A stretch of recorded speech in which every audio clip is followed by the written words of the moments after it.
You're listening to The Positive Professional with me, Tracy Yvonne. Thanks for tuning into another episode. So let's talk about how to overcome imposter syndrome in the age of social media. We live in the golden age of information, also known as the digital age. A constant influx of information reminds us that knowledge is at our fingertips at any given time.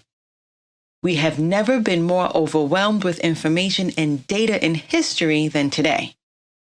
And we have also never been more aware of a collective sense about the most relevant, a subjective term, or current issues of the day. If you weren't aware, it's the self-appointed job of social media to badger us all day with trending information online that is very difficult to ignore, except when we take steps to do so intentionally.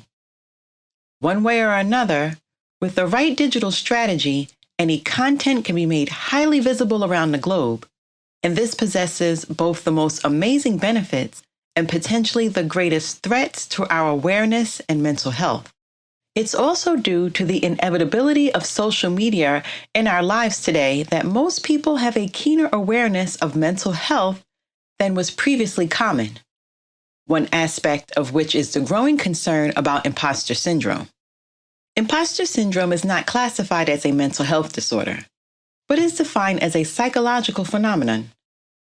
This term was originally coined by clinical psychologists as an identified pattern of behavior that is common amongst highly successful people. Despite having a strong and visible evidence of their accomplishments, affected individuals fail to validate their worth and are plagued with a persistent belief that they don't deserve the success they're experiencing. Imposter syndrome can happen to anyone, regardless of age, social status, or gender. Imposter syndrome has been determined largely to be a reaction to certain external circumstances, and there are potential triggers that can make its occurrence more likely. And one recently involved trigger that is seen as a high-risk factor for imposter syndrome is the virtual reality of social media. So here are some ways that social media can heighten the effects of imposter syndrome. Social media can put people under increased pressure to succeed and reach their highest potential. But with this increased public scrutiny, will remaining authentic and embracing imperfections be possible too? It used to be that the glossy pages of a magazine or a shiny billboard were our typical sources of inspiration of an idyllic lifestyle. Nowadays, you only need to open your social media apps, which is fairly frequent in any given day, to be constantly reminded of how you could or should best live your life. The more we see these reminders, the more it encourages us to take steps to succeed and to reach our full potential.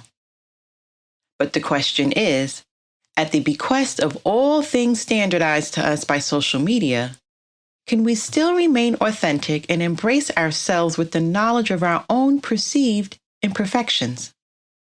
Social media encourages people to create a social media image, an online reputation that may feel detached from the real person behind the profile.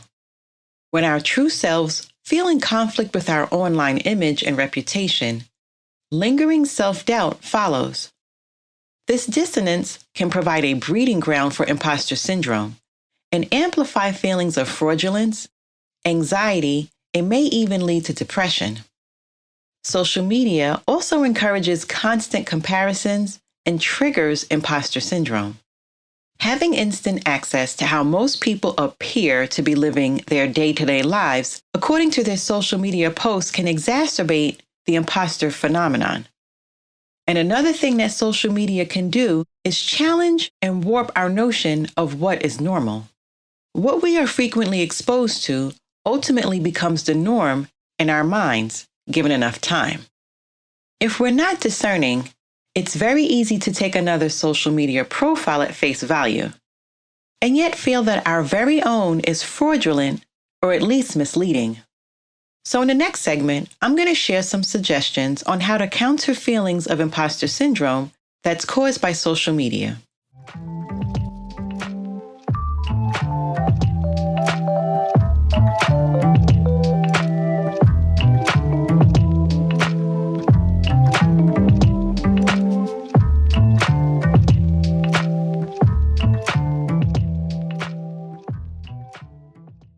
first thing that you can do is share and discuss your experiences with other people. This gives you a sense of belongingness and support to make you realize that you're not alone. The next thing that you can do is regulate your social media consumption. This is all the important if it triggers uneasy feelings of insecurity, comparison, and negativity. Think about building strong offline support. Prioritize your relationships outside of social media. Find a mentor with possibly relatable experiences to you. Also, take steps to develop a stronger offline influence to balance your online persona. This can act as a circuit breaker to disrupt you from putting all of your energy there. And the last suggestion I'm going to share is to seek support from a professional. If the previous suggestions aren't helping to overcome feelings related to imposter syndrome, outside support may be needed. Seek the support of those who are professionally trained to help you restore your emotional balance and trust in your self-worth. So I'm going to leave you with an affirmation. I am worthy of all things wonderful in this life. Thanks for joining me today. I look forward to you tuning in to another episode. Make sure that you've subscribed to this podcast and don't forget to click the like button. You can also follow me on Twitter and Instagram. Stay safe and be well.